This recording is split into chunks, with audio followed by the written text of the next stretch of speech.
दोस्तों, Israel, America और Iran के बीच में जो जंग चल रही है, इसका असर पूरी दुनिया में देखने को मिल रहा है। अब इसका बड़ा असर नेपाल में भी देखना शुरू हो गया है।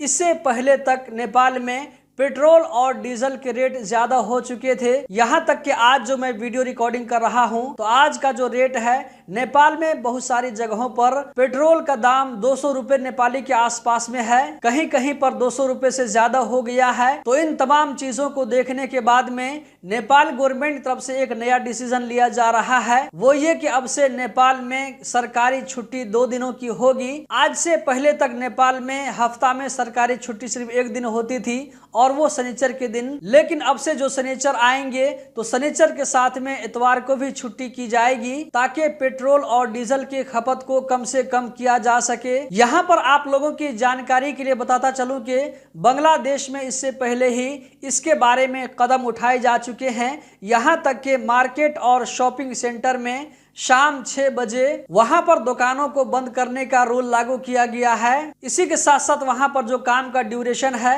उसको भी कम कर दिया गया है। सरकारी खर्च में कटौती की जाएगी। ऑनलाइन पढ़ाई पर विचार किया जा रहा है। तो दोस्तों, दुनिया के अंदर में इस्राइल, अमेरिका और ईरान के जो दरमियान जंग चल रही है, इसकी वजह से इस तरह का असर पड़ रहा है। इस तरह की मजीद वीडियोस देखते रहने के लिए हमारे साथ में जुड़े रहें। बहुत बहुत शुक्रिया। वीडियो को आगे जरूर शेयर करें।